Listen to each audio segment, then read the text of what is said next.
Hello student, today we will discuss about object-oriented software engineering. The first topic is object-oriented concept modeling and UML. UML means Unified Modeling Language. So first we will see the introduction of object-oriented concept. What is object? Object orientation is a technique to model a system. Modeling system using object-oriented concept involves many object interaction with each model. Around us, lot many objects are there like people, bus, house, fruits, animal. These objects are somewhere related to each other. So, presenting any model involves the object that we want to represent. For example, include the real world object like man, car, fruit, house, which are related with each other. Objects from reality are directly mapped into objects in the model. The semantic gap is minimized. Next, object-oriented concept. The first concept is object.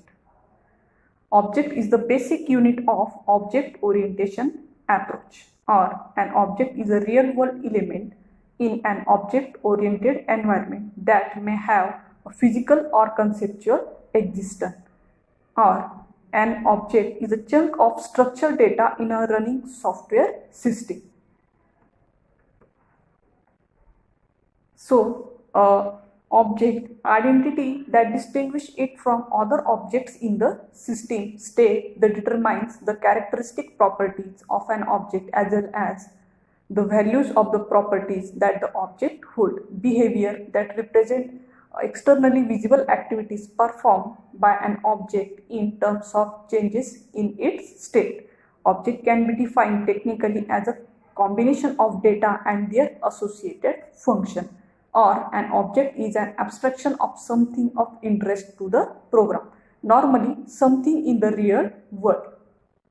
An object-oriented model consists of a number of objects. These are clearly determined parts of the model system. Next, object and operation. Operation are the method that abstract services of object. An operation is a function that may be applied to or by object in a class.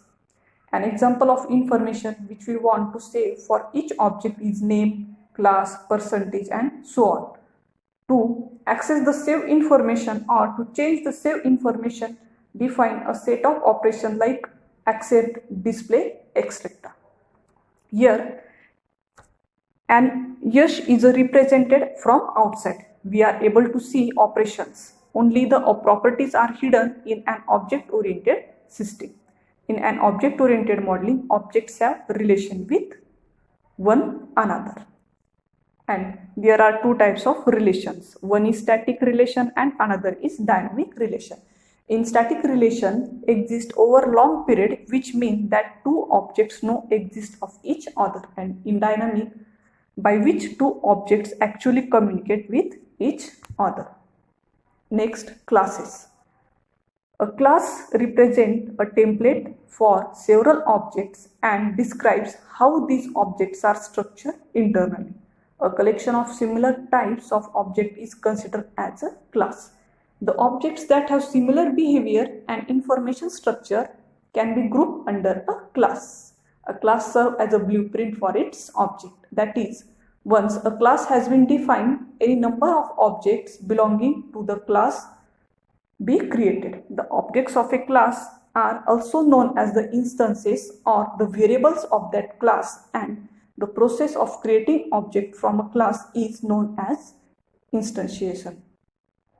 A class is defined as a user-defined data type which contains the entire set of similar data and the functions that the object possesses. Or class is defined as an abstract data type characterized by a set of properties. Here the example of class. Class animal, class dog, class cat. Next, instance. An instance of a class is an actual object of that class. In other words, an object is an instance or occurrences of a class. The class is general abstract representation of an object, and an instance is its concrete representation. The class describes behavior and information structure of the instance, while the current state of the instance is defined by the operation performed on the instances. We can thus define a class tree, and each object that represents a tree become an instance of this class. Or we can define the example of instances fruit, and each object that represents a fruit becomes an instance of this class. Next, polymorphism. Polymorphism means the ability to take more than one form. System behavior is performed when instances start to communicate with each other. An instance may know existence of another instance to which message has to be sent. In an object-oriented system, polymorphism means sending instance does not need to know the receiving instance's class. The receiving instance can belong to any class. Polymorphism means different instances can be associated, and these instances can belong to different class. Polymorphism is very important characteristics for modeling. It is a strong tool for developing flexible system. If we add an object of a new class, this modification will affect only the new object and not those sending message to it. So here the example of polymorphism. We consider a class shape and triangle, rectangle, circle. Next, inheritance. The process by which objects of one class acquire the properties of objects of another class is called as inheritance. Inheritance is the process of forming a new class from an existing class or base class. Here, the concept of base class, parent class or child class. The base class is also known as parent class or subclass. The new class that is formed is called derived class. Derived class is also known as a child class or subclass. Inheritance helps in reducing the overall code size of the program, which is an important concept in object-oriented programming.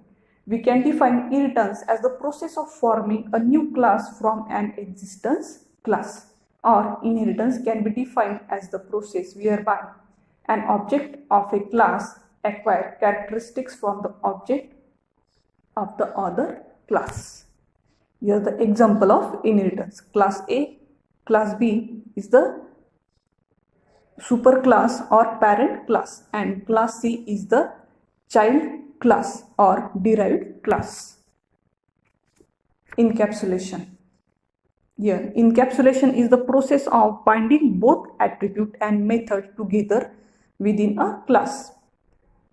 Through encapsulation, the internal detail of a class can be hidden from outside, and it permits the elements of the class to be accessed from outside only through the interface provided by